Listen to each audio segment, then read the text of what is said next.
Everyone remembers that Jacob received the blessing. Almost no one talks about the mother who helped him get it and lost her own house in the process. And this is where the simple version starts to crack. The story is often reduced to one clever family disaster. An aging father, a disguised son, a stolen blessing, and one furious brother. Very neat, very memorable, and far too clean. Because Rebekah was not merely helping Jacob. She was choosing one son against the other. The promise was there. So was the tension. Before the twins were born, Rebekah had been told that the older would serve the younger. She carried that message for years. She watched the brothers grow in opposite directions. She watched Isaac favor Esau. She favored Jacob. So by the time the blessing became urgent, Rebekah was not entering a peaceful house. She was acting inside a house already divided. But instead of confronting the division, she decided to control the result. That choice changed everything. Rebekah believed Jacob's future needed protection. Perhaps she thought Isaac was about to ignore what God had said. Perhaps she believed there was no time left for discussion. But fear has a strange talent for making manipulation look responsible. And when a mother tries to control one son's future by using the other son's pain, the whole house begins to pay. This was not only a question of who received the blessing. It was a question of what happened when one child became the chosen solution and the other became the obstacle. It was like a mother settling a dispute between two sons by secretly changing the result behind everyone's back, and then wondering why nobody could sit at the same table afterward. Excellent family management, no possible complications. The problem was not only the blessing, it was the price of choosing one son as though the other could simply be moved out of the way. Rebekah did not wake up planning to destroy her family. People rarely describe their own choices that way. She had a promise in her memory, urgency in her mind, and a clear preference in her heart. From her perspective, she was saving Jacob's future. But while she focused on what Jacob might lose, she stopped seeing what Esau would lose. Trust, place, mother. That is the part the simple version misses. Rebekah did not merely arrange a successful deception. She helped turn a divided family into an openly broken one. Jacob became the son to protect. Isaac became the man to deceive. Esau became the problem to remove. And Rebekah became the person trying to hold the future together with a plan no one else was allowed to understand. The blessing had not yet been stolen. The disguise had not yet been prepared. Esau had not yet cried out, but the fracture was already there. The loss did not begin with the disguise. It began when love inside the house started choosing sides. Rebekah did not lose Esau on the day of the blessing. The crack was already inside the house. Long before the disguise, the food, or Jacob walking into Isaac's tent pretending to be someone else, the family had already divided itself into sides. Isaac loved Esau. Rebekah favored Jacob. Two sons, two parents, two loyalties. One house pretending this arrangement would somehow remain peaceful. Because turning children into rival teams has always been an excellent way to preserve family harmony. Obviously, Esau was the hunter. He lived outdoors, moved quickly, and came home with the kind of food Isaac loved. Jacob stayed near the tents. He was quieter, more settled, and easier for Rebekah to keep close.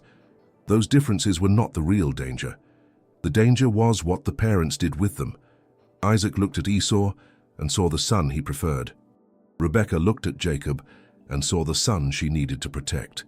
Slowly, each child belonged more to one side of the family than to the family itself. It was like living in the same house while everyone had already hired separate lawyers. No one had filed a case yet, but everyone knew which side they were on. That is the part many versions soften. The problem did not begin when Jacob put animal skin on his arms. It began when affection became alignment, and alignment became identity. Esau was Isaac's son. Jacob was Rebekah's son. The words were never spoken that bluntly, but the house lived as if they were true. And once a family starts operating that way, every disagreement becomes bigger than the moment. A meal is no longer just a meal. A blessing is no longer just a blessing. Every decision begins to feel like proof of who matters more. Rebekah may have believed she was simply standing beside the son connected to the promise. She had heard that the older would serve the younger. She had carried those words since pregnancy. But a promise mixed with preference can become dangerous very quickly. Instead of trusting that the future would unfold, Rebekah began to see herself as the person responsible for making sure it happened correctly. That meant watching, interpreting, preparing, and eventually interfering. She was not merely a mother with a favorite. She was becoming a strategist inside her own family. The tragedy was that favoritism rarely feels destructive to the person practicing it. It often feels like understanding one child better, defending the more vulnerable one, or helping the one who seems overlooked. But the child on the other side still feels the difference. Esau did not need a speech explaining that Rebekah preferred Jacob. Families communicate these things without official announcements. A look can do it. A decision can do it. A pattern can do it for years. By the time Isaac prepared to bless Esau, Rebekah was not hearing one private conversation in a united family. She was hearing the other side make its move. And then she heard something that turned preference into panic. Then Rebekah heard Isaac planning to bless Esau and decided to act before anyone could stop her. This was the moment preference became a plan. Until then, the division had lived in glances, habits, loyalties, and quiet assumptions. Now it became organized. Isaac called Esau and asked him to hunt, prepare the food he loved, and bring it back so he could receive the blessing. Rebekah listened, and Rebekah moved. She had heard enough to believe the future was in danger, and she gave herself permission to control everyone involved. She did not wait to see what would happen. She did not confront Isaac. She did not ask whether the blessing could be discussed openly. She called Jacob, then she gave instructions. Bring the animals, prepare the meal.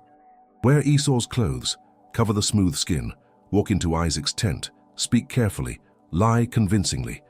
Healthy family plan, deceive the father, use one son, betray the other, and hope nobody notices. Perfect. This was no longer simple concern. It was calculation. Rebekah chose the food, arranged the disguise, and built the path Jacob would follow step by step.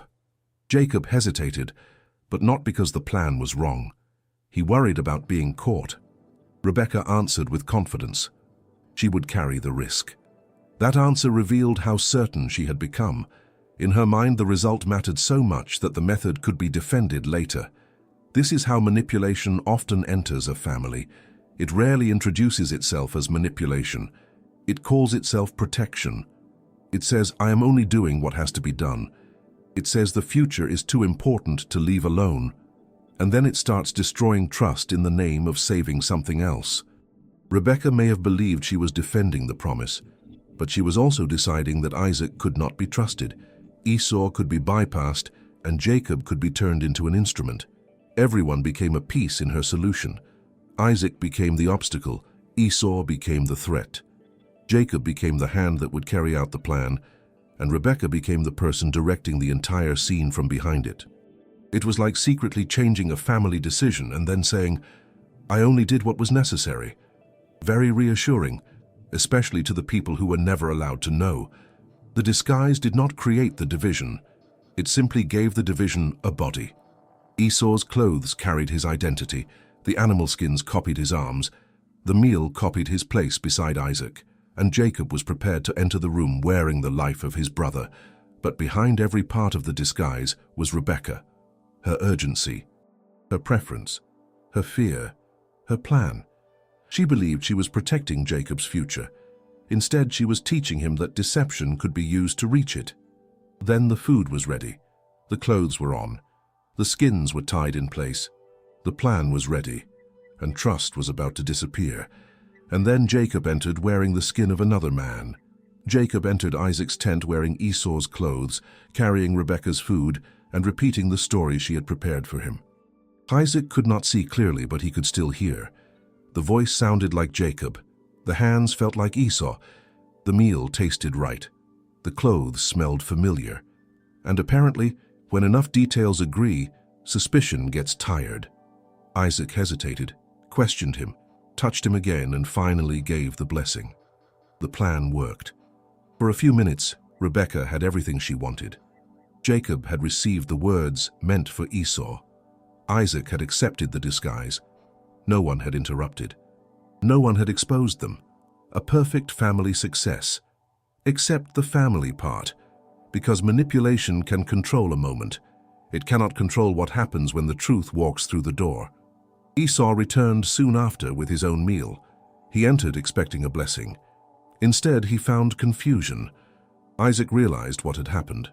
Esau understood what had been taken, and the quiet division inside the house became impossible to hide. The favoritism was no longer a private feeling. It had become fraud. Esau cried out and begged for something to remain for him. The blessing had already been given, and the injury was now public. This is the part many versions treat like the emotional aftermath of Jacob's clever trick. But it was more than that. Rebekah had helped Jacob receive the blessing, and in the same act, she lost Esau. Not because he disappeared that exact second, but because the trust between mother and son had been torn open. She had not merely preferred Jacob in private. She had organized a plan that used Esau's clothes, copied his place, and removed him from a decision that would shape his future. She tried to secure one son by making the other son expendable. That usually leaves a mark. It was like winning a family argument so completely that no one could live together afterward. The famous scene was not the beginning of the damage. It was the evidence. The plan succeeded. The family did not. Esau's grief quickly became anger, and his anger turned toward Jacob. He began thinking about the day Isaac would die and the revenge that could follow.